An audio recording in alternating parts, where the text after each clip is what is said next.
Bismillahirrahmanirrahim. Assalamualaikum warahmatullahi wabarakatuh. Sobat-sobat, kita bersama lagi di channel saya dalam dakwah Islam pencerahan.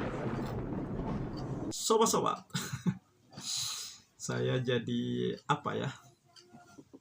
ya aneh, merasa heran, merasa lucu dengan para komentator ya yang kontra terhadap dakwah pencerahan saya, sobat-sobat.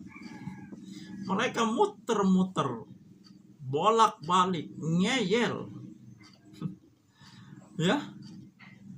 Tapi ada satu benang merah ya.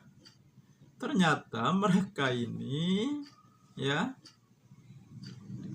diajak kembali kepada Al-Quran dan Sunnah Nabi, mereka nolak dengan alasan, dengan dalih, dengan argumentasi ya. Nah, kami kembali ke Al-Quran dan Sunnah Nabi berdasarkan pemahaman ulama. Nah, tapi ketika ulamanya ternyata tidak sependapat dengan amalan bid'ah mereka, toh ulama itu pun ditinggalkan ya. Bahkan ada ulama yang dibantah oleh mereka, dilawan oleh mereka, katanya ikut ulama.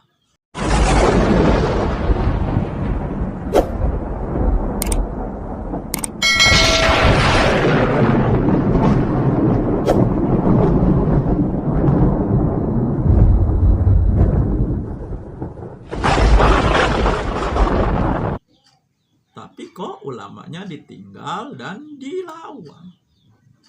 Misalnya Prof. Jahro kan coba dibantah, coba dilawan oleh Sani Uye dan Ustadz Ahdi Afandi ya.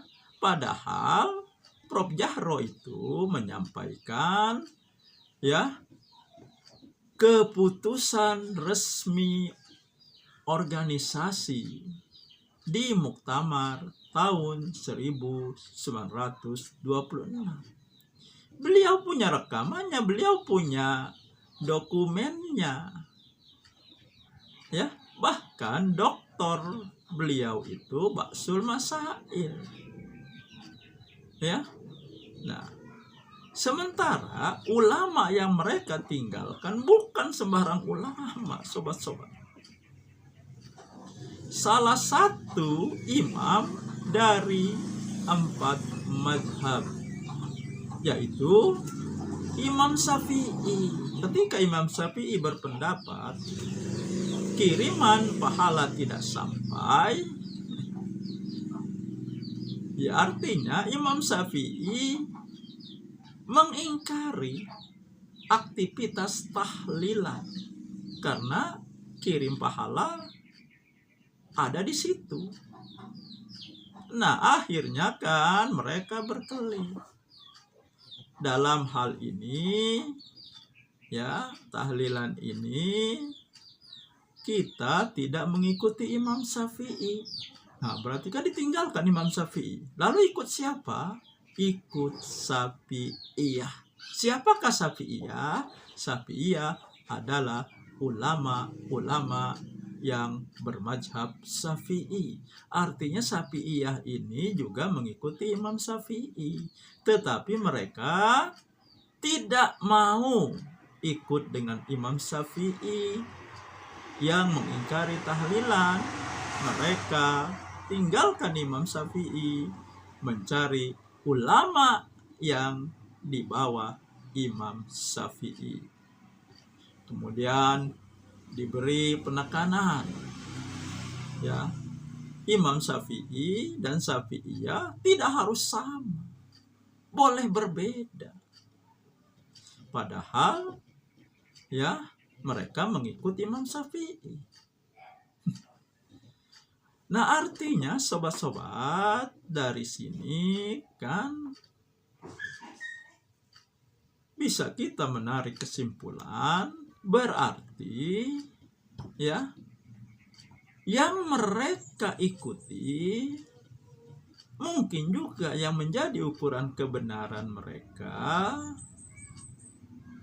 ya, bukan ulama, tetapi amalan bid'ah mereka itu sendiri.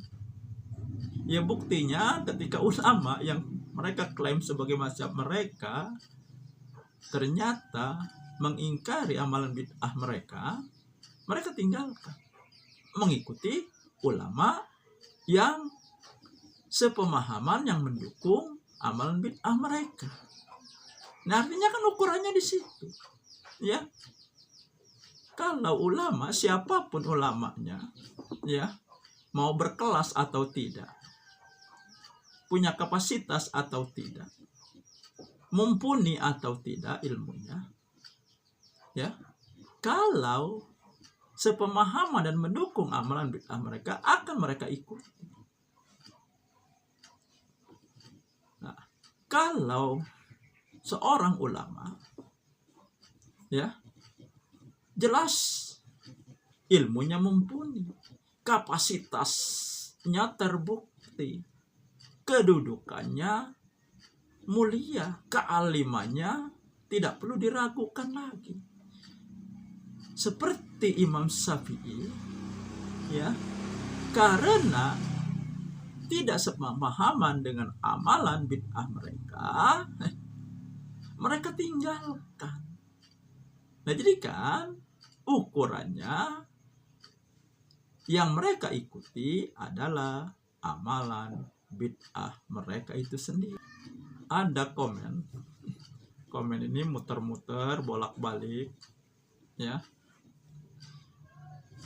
padahal kan ya jelas, ya, ditarik saja satu fakta bahwa Nabi Muhammad Shallallahu Alaihi Wasallam, istri beliau dan para sahabat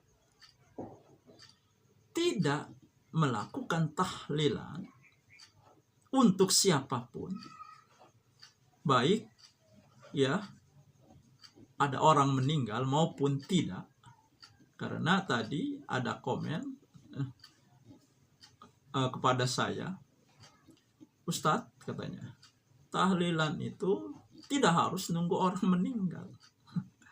Ya, nah makanya saya sekarang katakan, ya, nah, ada orang meninggal atau tidak ada orang meninggal, Nabi Muhammad, istri-istrinya, para sahabat tidak pernah melakukan tahlilan.